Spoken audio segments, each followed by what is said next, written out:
everybody. This is Reagan, your RV Traveler's Voice, and coming to you from the driveway, our home with our 29 V-Bud here in the background, Ethel, as we affectionately have named her. And we're between camping trips, so what does that mean? Many of you know what that means. It's time for some touch-ups, some upgrades, some adjustments, and that's what I'm here to show you a little bit about today. And our adjustment is in the area right behind me there. You see our relatively small outdoor kitchen, but it works for us. And the interesting thing about the outdoor kitchen is when you open that door, it just flips down. You'll find a small mini fridge and a griddle, flat top griddle. And behind that, there's not really anything kind of protecting the inside of the camper, underneath the countertops and such, from the elements outside. So when we open up this door, when we're cooking or when we're accessing the fridge, basically in the summertime we're letting the cold air out, and in the wintertime we're letting the cold air in, or when we're cooking, particularly we're letting a lot of heat into the camper during the summertime. So I'm going to try and address that today by sealing up that compartment for our outdoor kitchen. So let's take a look inside there, and you'll see I've already removed the fridge and the outdoor griddle, and you'll see the open space, and I'll show you what I'm talking about. All right, let's open up the hatch, and you just walk straight down. And as I mentioned, I've already removed the guts of our outdoor kitchen. So I've taken out the griddle and the mini fridge. And to do that, basically it was removing 10 screws. So these 4 screws on one side of the base of the outdoor kitchen, another 4 screws on the other side of the base of the outdoor kitchen. And one of these you'll see they had rigged with an extra nut to attach the ground wire to it. But whatever works. So 4 screws on the base of the outdoor kitchen, and the fridge was attached to that base with these 2 small screws. And as a bonus, when I open things up, found an extra screw here. And if you haven't found an extra screw in your brand new camper, you're obviously not looking too hard, because invariably the assemblers lose a screw here and there. And you'll see this is the ground wire that's running into the floorboard here as well. A ground for the outdoor kitchen as well. So and you see, here's what I'm talking about. Everything is opened up. Basically any air just flows right in underneath the kitchen sink, or into the drawers where your utensils are. You know, if it's dusty or windy outside, it blows in there. So this is how it came from the manufacturer, the 2020 Forest River Wildwood 29 V-Bud. And so I understand in the 2021 models, they have rectified this. And I've had a look at some of those at the dealership lots, and basically they have installed basically a panel here along the side of the drawers, and a panel at the back, basically boxing in this open space to keep the elements where they need to be on the outside, and keep the cool air in. So that's what I'm going to try and do, is box that in. And one thing I have to remember is to make a way for the outdoor mini fridge. It is a 110 mini fridge. Make a way for the cable to get down here to this outlet that they have hidden behind the panel here underneath this drawer. You'll see this drawer, I've slid the drawer out so it makes it easier to see kind of what's going on here. So stay tuned, and we'll figure out what we're going to do to try and box in this area.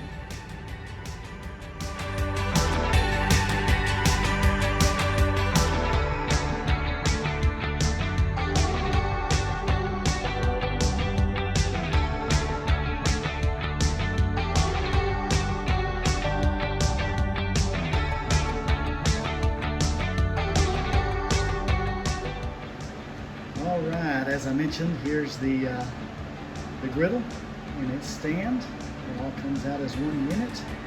And the screws are on those two flanges. So 4 screws on either of those flanges on the bottom. And here on the top you'll see is how the fridge attaches with the screw here and the screw here. And I've got the fridge here turned up right so you can kind of see. They have these 2 flange brackets attached to the bottom of the fridge, and it's just 2 sheet metal screws holding the fridge onto the base. And it's just a standard residential 110 mini fridge.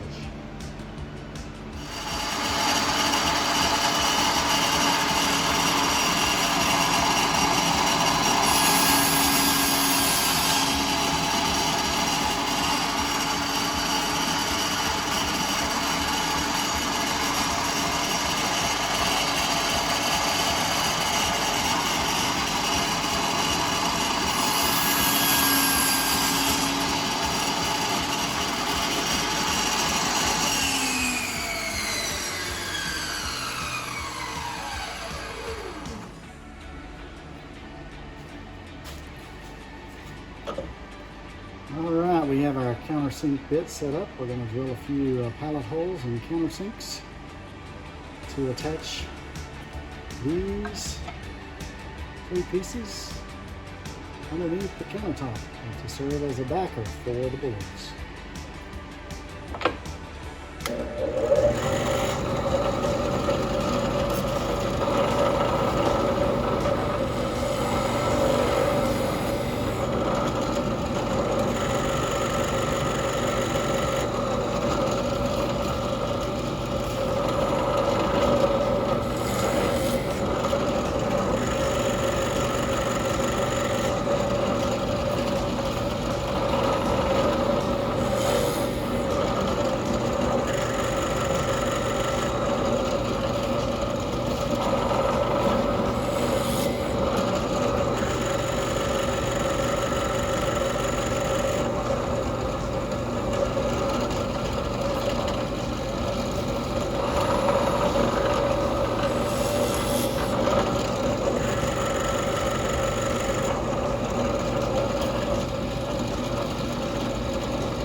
All 3 done.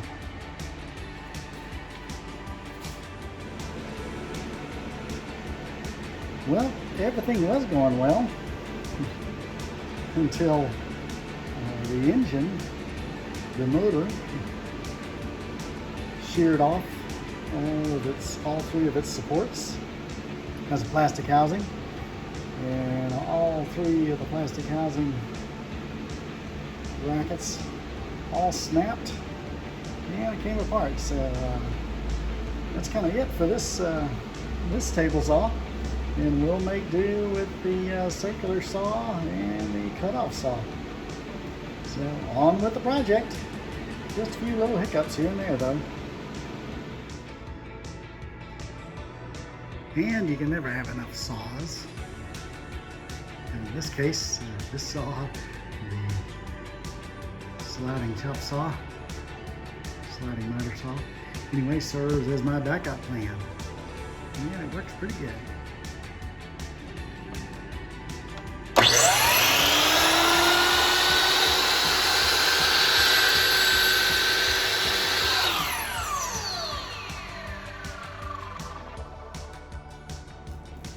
And of course, I have a friend that made his way into the garage. We'll have to see if we can help that little critter, little hummingbird, find his way out.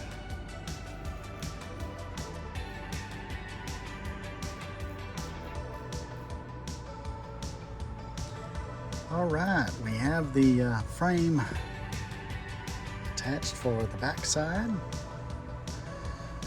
Basically some 1x2s all the way around. Screwed in with pocket screws or countersunk screws where applicable. And all ready to start working on the side, building a frame for the side.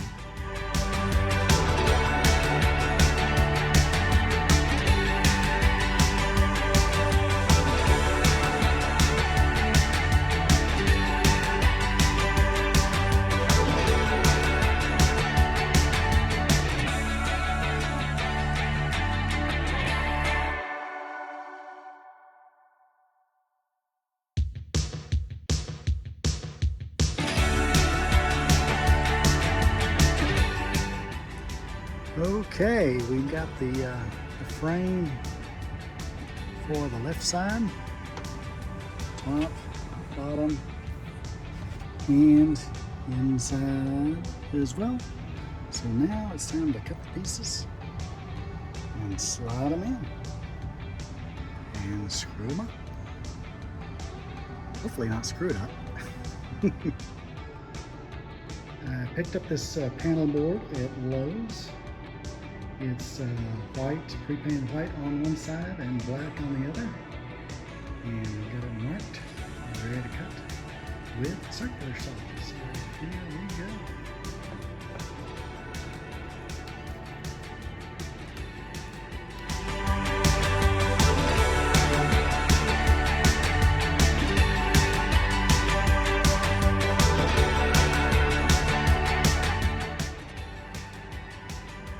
One side in, and it fits pretty snug, tight as a glove.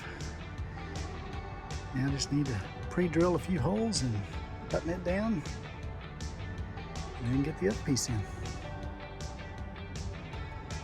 Looking good. All right, second piece in. Snug as a bug in a rug. Now for the real test, I'm gonna make sure my stand fits and the fridge fits before I button everything down. Surely it fits. Well, guess what?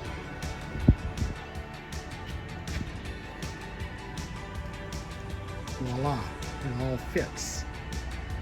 So there's the dry fit of everything back where it's supposed to go. Now we'll take it all out. Button it all up, clean it all out, get it back together. Almost done.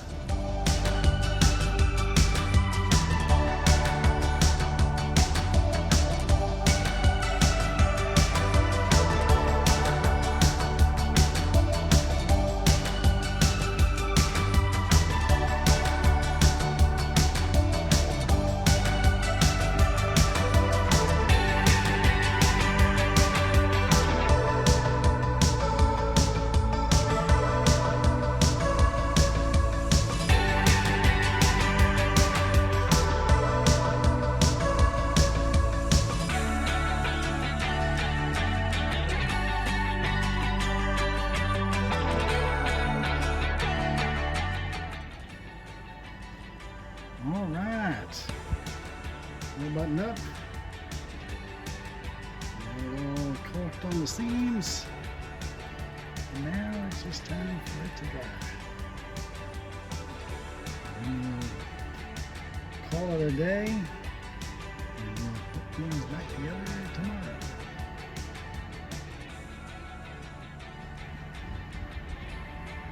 All right, well, we've let it dry overnight.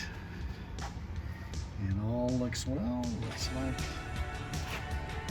the caulk is all dried up good. And it's ready for install. Let's see if we can make it happen.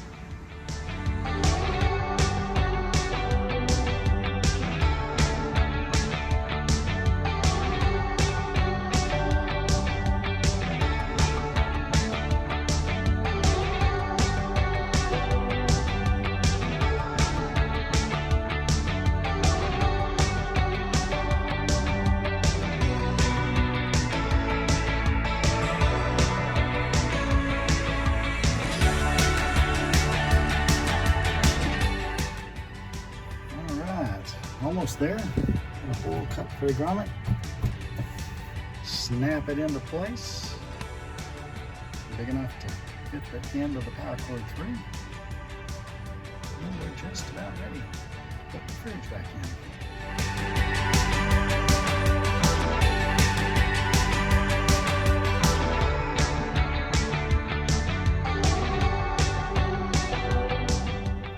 Alright, we're almost there.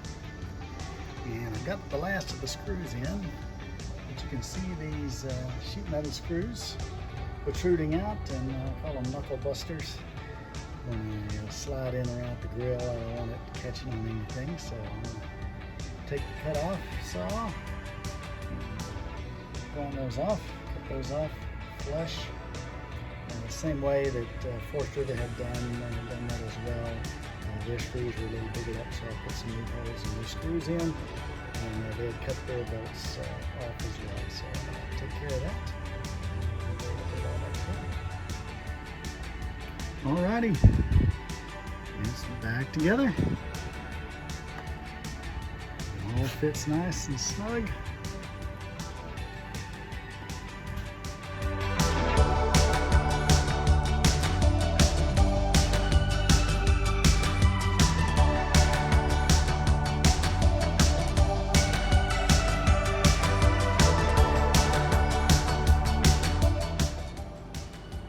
And that's a wrap for this upgrade, taking care of enclosing the outdoor kitchen, and hopefully this will help keep the elements out, cool air in or warm air in, one or the other, depending upon the season. And hope you've enjoyed this video, and if you have any questions, don't hesitate to give me feedback in the comments. Like and subscribe to the channel. We'll keep the upgrades and tips coming along. And if you have any topic you want to hear about, just put that in the comments as well. So for now, this is Reagan, and your RV Traveler's Voice, and we'll see you down the road.